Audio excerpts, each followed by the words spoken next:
Folks at home, welcome back to the Crimson Oak Pond, home of the aggressive tiger bass. And today you're going to be seeing some incredible topwater acrobatic shots that give you an underwater and above water view at the same time.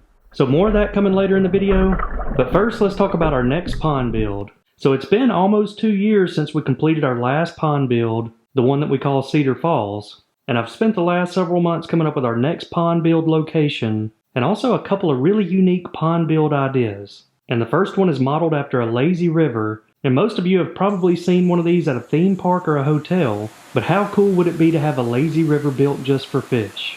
And the idea behind a lazy river is you have a lot of waterfalls and pumps that produce a lot of current, which gives you more of a river or creek experience than your typical pond. And you can even have rocks and boulders in a section of it to make it look like river rapids, and also stock it with those fish that really enjoy the current, like your trout, spotted bass, and fish that have developed those ambush techniques where they hide behind rocks and let the current push the bait to them. So with most lazy rivers, they're pretty narrow and wind around and usually connect at both ends. But the key to making a successful lazy river is water movement. So you've got to generate enough flow by pumps and waterfalls to keep that water moving at all times. So right now I'm in the process of calculating how many pumps and the power requirements to supply enough current for our lazy river. So I'm pretty excited about this one. I think it's very unique and something we could have a lot of fun with. So for each of these pond ideas, I've also scouted areas out at our farm where we would install the pond, or in this case, the lazy river. So for a lazy river, you don't need a grade in the terrain. So we've got a perfect area out here in this flat field, which gives us all the room we need for installing it. And we would also add some trees and plants and other things to give it that Amazon River vibe. And our next pond build design is an indoor pond. How cool would it be to have a pond indoors that would allow you to control all the variables like sunlight, temperature, wind, and even rain? And I've been working on this idea for years, and I think the best way to make this work is a building with a retractable roof. Because if you're going to have trees and plant life, you're going to need to open the roof up at times to get some sunlight. But one of the coolest parts about this design is being able to control things like the water temperature. Because a lot of fish like largemouth bass use that water temperature to gauge when to spawn. And I've heard of hatcheries controlling that water temperature so that not only do they get a spring spawn, but they could also get a fall spawn with the right conditions. Not to mention you could also keep that water temperature warm all year long, which would give the fish a 365-day growing season and potentially allow you to grow some really big fish. Another nice feature is you could also install indoor lighting that simulated the sun being out for longer parts of the day, or make it darker for longer periods of the day, and study how that affected the fish. But obviously with this particular design, the bigger the pond, the bigger the building has to be. So to actually make a concept like this feasible, you would probably be limited to 1 to 2 acres max. But I've played around with different rooftop designs as well as windows and lighting, and it's another one of these ideas I'm really excited about. So for this pond location, it's just like the lazy river. You would want a flat surface with no slope so you could build the building around it. And again, right out here in the middle of this field would be the best location for this indoor pond. So the third pond design location would be right out here beside the 5-acre pond, and was actually intended to be the original location for the 5-acre pond, but it got changed at the last minute. And the reason this is a perfect location is because the land tapers down into the bottom towards the trees, and it would require very minimal excavation of dirt. You would simply just have to build the dam. So we had already done the water flow calculations for this area, and I believe the best pond design would have the water go right up to the edge of the trees and also have several islands in it, which would help reduce the amount of water volume needed, because this pond could be 8 to 10 acres in size and a good bit deeper than the original 5-acre pond. And you can see as we lower the drone down, you'll notice the elevation change as you see the hill almost completely cover up some of those trees we planted. So we're about 20 feet lower right here at the base of the hill, which would be roughly the depth of the pond right here in the dam area. And the reason I mentioned adding the islands to reduce the watershed requirements is because when we built the 5-acre pond, all the water naturally flows down these hills. But right here in this area, we built a culvert to redirect all of that water flow. But all of that water flows right down through here until it hits the drain right before Cedar Falls, and then routes underground in a corrugated pipe into the 5-acre pond. So we don't want to reduce the watershed going to the 5-acre pond, but I think by building the islands and lowering those water requirements, I believe this would be a prime location for another pond. And the fourth pond location would be right at the entrance of the farm, out in the middle of the field, and would be very similar to the 5-acre style pond, where we would excavate a lot of the dirt out, haul the clay in, and just utilize a lot of this open field area. And again, it's hard to tell from the angle of the drone, but as we lower down, you can begin to see some of the grade of the land here. And it's the exact opposite of that last scenario. As you can see, the hill almost covers up the shop, which is going to be about another 15 to 20 foot drop. And the reason you want to pick areas like this is because you save a lot of money in the excavation portion of the pond build when you have those natural elevation changes. But over the past 4 years, I've learned a lot from the 5-acre pond, and there would be several things I'd do different to improve the pond if we build another one of these conventional ponds like the Crimson Oak. But what I'm most interested to hear is what type of water feature would you guys like to see as our next build? Option number 1 would be the lazy river theme. Option number 2 would be the indoor pond. Option number 3 would be the 8 to 10 acre island pond. And option number 4 would be your 7-acre. So leave me a comment down below and let me know which one you'd like to see. Because after all, I want to build something that we're all interested in. But next up, let's head over to Cedar Falls. I got something very exciting I want to show you. So for weeks now, a few of you guys have been telling me to invest in a dome camera, and it's unique because it allows you to see above water and below water at the same time. And guys, I was blown away by some of the shots I captured in just my first couple of times using it. For me, it's almost like a new technology came out, like an HD TV, and seeing high definition for the first time. And while we've had underwater cameras, I've never been able to see both environments at the same time. But again, I can learn so much just from these shots. The first thing I learned, or even just confirmed, is that the spotted bass is the fastest out of all the fish. Even if he's further away, he's quicker to the minnow. And the second thing I learned is that Moby is like a freight train during these feeding clips. Once he gets moving in that direction, if another bass beats him to the target, he's not slowing his momentum down, and usually they get knocked up into the air. But another thing I found interesting is the fish have a great view of what's going on above water. Because many times, as soon as I release one of these shiners, the bass start tracking towards it and time it perfectly. But I'm going to start using some of these dome cameras in other scenarios just to see how the fish react to other things above the water surface. I want to see what they do when an osprey or an eagle flies over, or a blue heron is walking along the pond's edge.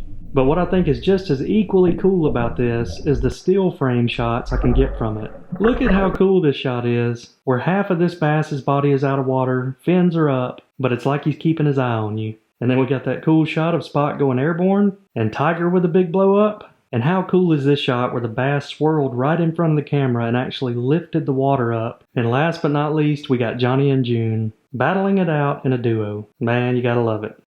So we were able to do some traveling earlier this week, and it seems like I'm always drawn to these places that have these beautiful water features, and I think that's because I get a lot of inspiration for my future projects from them. Kind of like this underwater viewing tunnel that lets you get in the water with the fish. Definitely need to install one of those in a future project. But this particular place probably had the most water features out of any place I'd ever visited.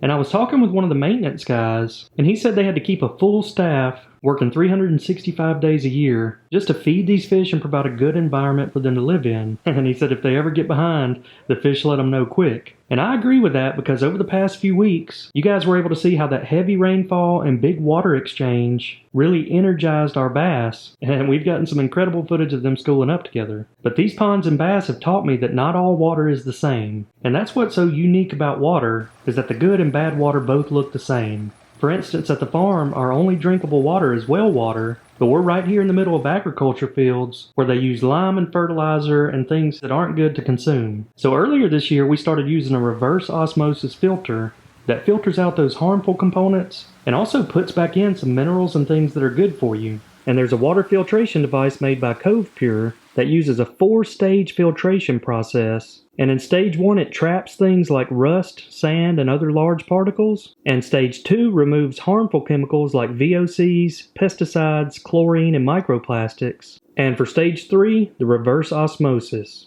that removes thousands of contaminants like lead, arsenic, and forever chemicals. And for the final stage, alkaline. That's where it returns those beneficial minerals like calcium and magnesium to make sure you have balanced, healthy water. But not only was the well water bad out at the farm, I tested the sink water at our house, and I started out by filling up one glass with sink water and then another glass directly from the Cove Pure filtration system. And the glass of sink water is here on the left, and the test was simple. Add 5 drops of the solution to each cup, and if the water turns yellow, that indicates it has chlorine in it. And there you go, folks.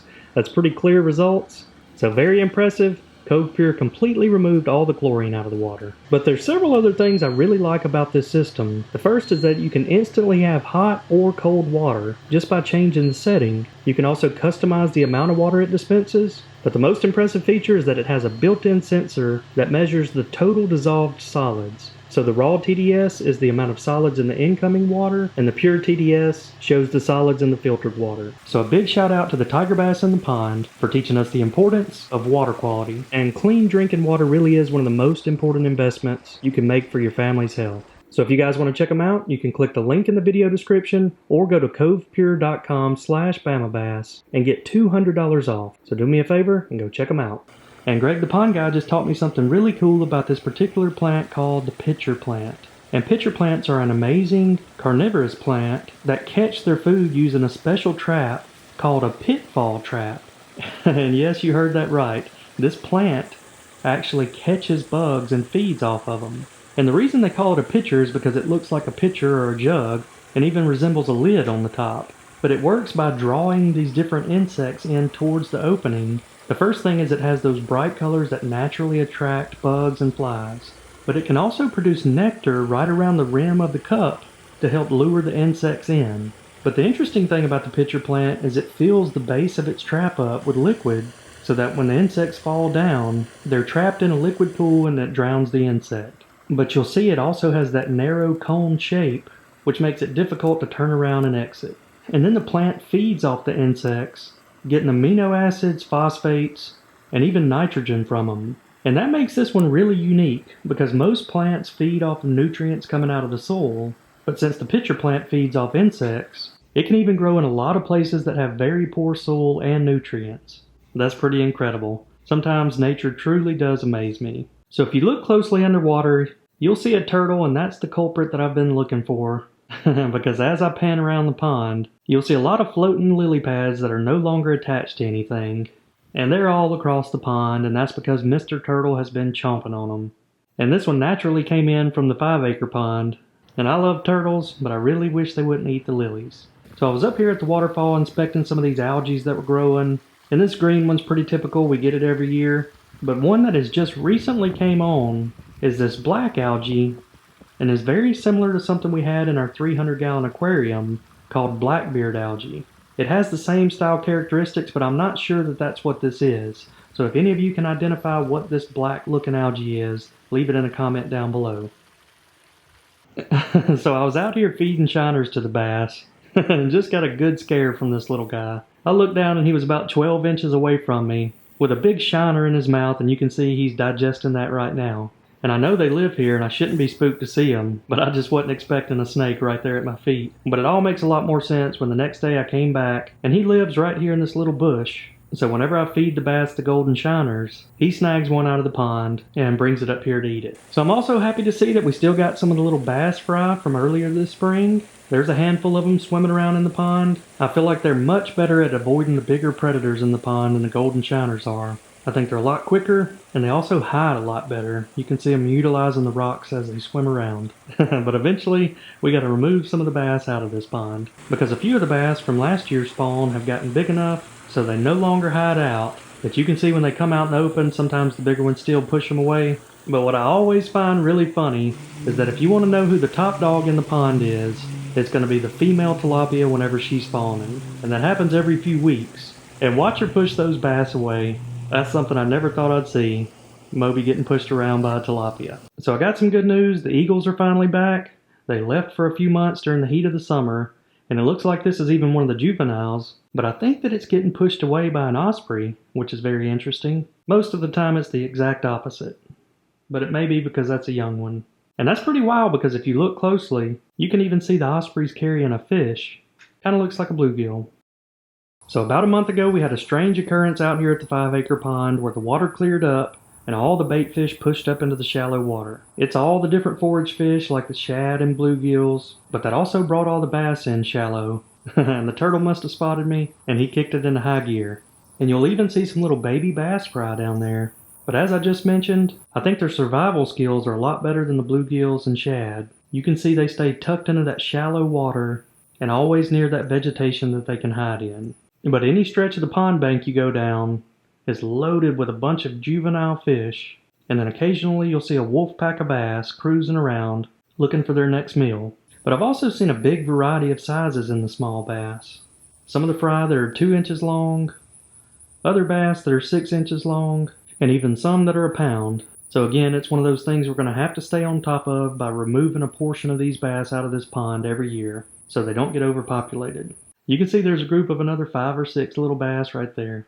But I've had a lot of fun with the drones and aerial shots during this time. We got a little green heron hunting on the banks and spooks the bass when it flies over to the duck house. But my favorite thing to do is watch these wolf packs hunt. They usually gather up in groups of 10 to 20 bass and cruise the shallows until they find the shad or golden shiners. And when they do, they attack and it's one big cloud of dust. But now that this has been happening for about a month now, I'm interested to see how it's going to affect the weight of the fish. I think we've got enough data. I think we should have enough data now that once I catch some of these bass later in this video, we can track and see if their weights are going up, or if swimming all these miles around the pond for a few small bait fish is actually causing them to lose weight. Because I talked about it in the previous 2 videos, I'm quite certain that the bigger bass are ambush predators, and you're probably not going to see them in these big schools. Because they figured out that if you want to maximize the value you get out of each of these fish, it's better to sit back and wait on them to come to you. So I'm kind of torn because I know we still need that good plankton bloom, but I sure do love watching these fish in the clear water. And this is another one of those easy meals. That's a baby tilapia. Look how wide this thing gets, and that's because they're just like their parents. They eat algae and different foods off the bottom all day long, which makes them thick and slow. But I've been very impressed with our threadfin shad population. I know we had a really good threadfin shad spawn earlier this year. You can see they're formed up in big schools right now, feeding on that plankton on the surface. But as I pan across the pond, you'll see dozens of little schools of them. And this is the first time I've gotten those shad populations back to this level since we stocked it with the rainbow trout. So I'm happy we finally corrected that issue. So Oliver's finally gotten to the point in his life where he's taken interest in things like fish, and I think he's going to take after his parents and develop that love for wildlife, aquatics, and fish. But there really is nothing better than watching each time he sees a new species, because his eyes light up.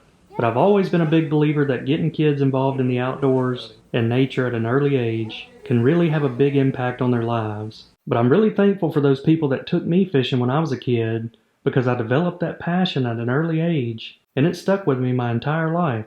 And who knows, if I wouldn't have taken those fishing trips, I may not have ever created a YouTube channel, and you guys would be watching something different right now. And I think overall his favorite was the Goliath grouper, and I thought it was funny because he was trying to feed the grouper bread, but I think the grouper was more interested in eyeing him for a snack. We also got to show him some really big boats. Elon Musk just pulled up in the Starship, as well as several other nice yachts right here at the marina.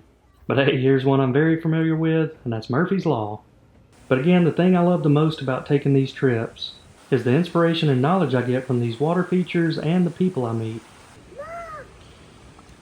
Hey, you see him? It's a big turtle, ain't it, buddy? But after we got back home, after seeing all those fish, Oliver had one thing on his mind, and he had to go catch one. You got him, buddy. You got him. Hey, you got him. Look at that big old fish. Look at him, buddy. What do you think? You want to touch him? You caught a big one, didn't you? Yeah. Good job. Look at there. We got 2 little peas in a pod. Sarah's a good big sister. Hey, check that out. We got a tilapia hanging out over here by the bluegill feeder. And you would think that as many of these pellets as these little guys eat, that we'd have some jumbos in here by now. But I hadn't seen any as big as what we're seeing in the backyard pond. But I did find out something really interesting by watching some of the cam feeds back. And pay attention to that bass that goes in that U shape every time the feeder goes off. Because at first he'll go in and try to target one of the little bait fish. But right after that, I notice he starts feeding on the pellets. And that's not completely uncommon. Some of the hatcheries out there will raise some of these small 2 to 3 inch bass on pellets until they stock them in ponds. But this little bass acts like he's starving. He starts off with a swing and a miss on the bait fish, and then goes around in panic mode, trying to snag every little pellet he can. Sometimes I feel like he's doing it out of spite, just to keep the bluegills from eating it. But that is fun to watch. We also got a few local turtles that have been hanging out around here. They like to mix it up and get right in there on the feeding. But one of my favorites is the flying bluegills. That one had some hang time. And here comes another good shot of a big bluegill, and I think an even bigger bass, that knocked it out of the water. We also got the best hunter out of the whole bunch, the blue heron. We're making it way too easy on him. But how cool was that? The bass almost knocked a bluegill over there to him. That was wild. But here in just a second you'll be seeing the bald eagle again, and I'm really happy that they're back. But I don't know how it's going to work out with them and the osprey being here at the same time. I know when the pair of bald eagles were here and had the nest, they would always run the ospreys off. But I feel like some of these ospreys are becoming permanent residents, and I don't think they're going to be ran off so easily. But I feel like there's enough food to go around for all of them. I just don't know if they're going to see it that way. There's also a little green heron that keeps showing up, and he pretty much lives at the pond now, but he's probably the worst hunter out of all of them. I think of all the time watching him, I may have seen him catch one fish. The poor little guy just doesn't have the physical attributes that the rest of them have.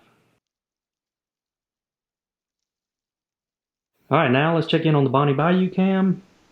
The blue heron's even pulling him out from under the dock. Something had his feathers all fluffed up right there for a second. But there's one you don't see every day, the buzzard coming down to the pond to get a sip of water. That's how you know it's been hot here in Alabama. The little green heron, working hard. And here's a new species that I hadn't seen here yet, and probably need a little help from you guys identifying it. Looks like he's a little more equipped to catch fish than the green heron. Alright, time to go have some fun and catch one of these bass and see how big they've gotten. We'll use this scanner to scan the pit tag in them and cross-reference it with a database. Today we're going to be fishing with a jig. I don't know that these fish have ever seen a jig, but I also have a big worm tied on and a buzzbait.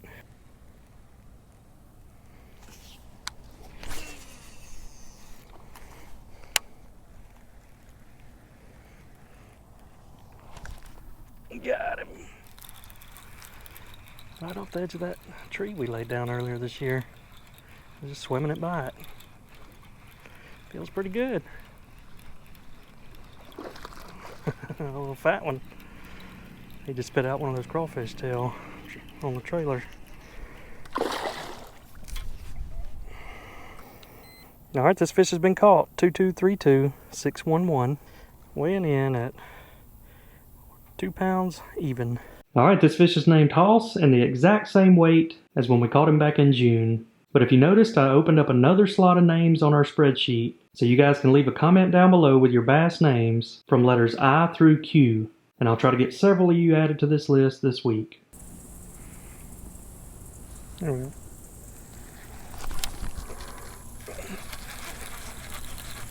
Got him. Feels pretty good. Oh yeah. Nice one.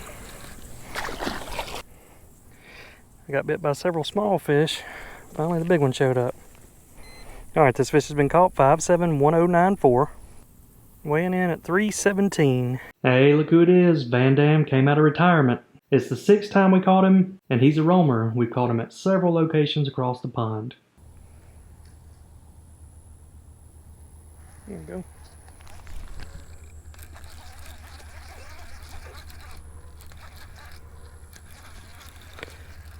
What do we have here? He's just running the whole time. I can't really feel him.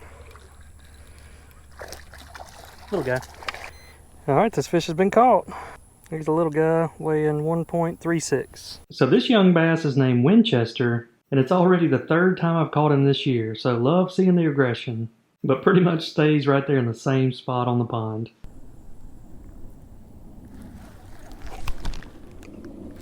Got him. Oh yeah. Hanging out there by that log. That's a good one. Alright, this fish has been caught, 69643, weighing in at 2.16 pounds. Alright, this fish is named Jaws, and I'm always interested to see how Jaws is doing when I catch him, because back in March of 24, I caught him one time and he was the skinniest fish I'd ever caught in the pond, had a big wound on the back, probably from an osprey or an eagle. But since then it looks like he's made a recovery, but good to see him make a comeback. Got him. Right out there by the dock. That's two things that just go together. A jig and a dock. There we go. Alright, this one's been caught too. 32301. 1.56 pounds. Alright, this fish needs a name because it's the second time I've already caught him, and all he's got assigned to him right now is Jay. So I've been really impressed with the oak trees that we planted out here at the farm. You can see they're starting to get some good diameter on their trunks, and really nice looking trees. But every week I come out here it seems like something else is attacking them. We've had a steady bout of the caterpillars this year. They're born right here on the oak trees and eat the leaves and can do a lot of damage in a hurry. But this next little guy is a new one for me. So this is called a cicada, and if you look really closely, this female cicada is actually cutting a slice into the tree, and that's where she deposits and lays her eggs. But if you guys have ever dealt with oak trees, you know how tough those limbs can be. So I'm very impressed with the fact that they can slice an oak tree open, because that's no easy task. But look at the damage it's doing to the oak limbs. She's basically cutting them in half and using it as a nest for those eggs. So while I respect those cicadas, please don't kill my oak trees. You can see here on this tree I came back a couple weeks later and all the oak leaves had turned brown. So I know it's damaging the trees, just like these other little reoccurring packs of hungry caterpillars. But in the last video, I had several people say I should feed the caterpillars to the fish. So we gotta do what the people want. I got a handful of them. We're gonna take them over here to the dock where I know the bluegills will see them. Man, that didn't take long. We got a caterpillar feeding frenzy, and I'll have to say that's a weird pyramid. I planted an oak tree, the leaves fed the caterpillar fed the bluegill fed the bass. Nature's wild. Alright, I knew the full moon was coming, so we had to set up a night lapse to try to capture it. And this particular full moon in August is known as the sturgeon moon, and it gets that name because in late summer is the time that sturgeon are the most plentiful in the Great Lakes. And with it being the final moon of the summertime, it's a fitting name. But the reason I like to set up these night lapses is because it also helps me see what's going on out here when I'm not around. You can see the pond lights will stay on about 4 hours after dark, and usually when those lights go off, that's when the deer and other animals come out. But tonight there wasn't a lot of animal activity out, but when the sun started coming up, we started to see a lot more action. It started off with the sprinklers going off. And if you notice, the green heron has to put in that overtime. He's the first one to show up hunting this morning. But if you also pay attention to those lily pad buds on the lower right, you'll get to see one of them completely open up as the sun comes out. And then not long after that, the crows show up, having a little fun on the beach today. And then they're followed up by a group of whitebirds or cowbirds. I'm not really sure what people call these birds that hang out in the pastures all the time. But today, we're going to get an up-close look at one because we had one come and stand directly on top of the camera. That's not something you see every day. Alright, now a quick look at Liz's garden. She's got a pumpkin plant that is going wild. Hadn't produced any pumpkins yet, but I know the kids are going to be happy if it does. The butterflies and the bees are loving her wildflowers that she planted. Man, look at them, out there just having a good old time. Alright, me and Oliver out on an adventure this morning. He said he wanted to go feed the deer. And here's a good look at our two newest additions, the baby raccoons having a royal rumble.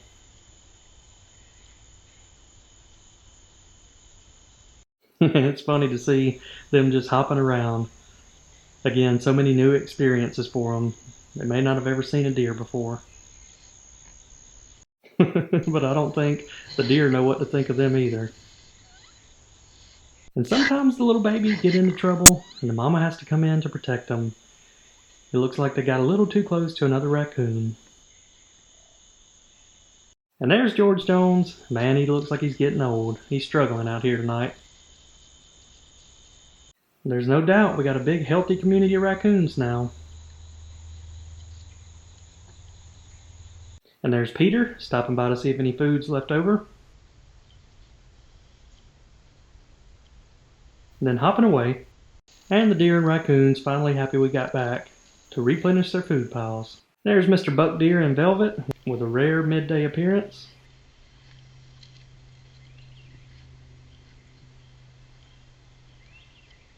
And a couple of little spikes getting frisky in the back.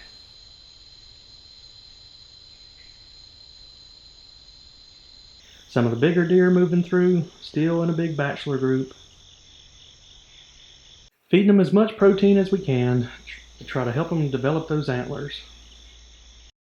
But I think we need to plant peanuts again. They're starting to look a little thin in the waist. Alright, if you made it this far in the video, make sure to hit that subscribe button to follow along with all of our ponds, wildlife, and aggressive tiger bass. But I hope y'all enjoyed this one, and we will see you all next time.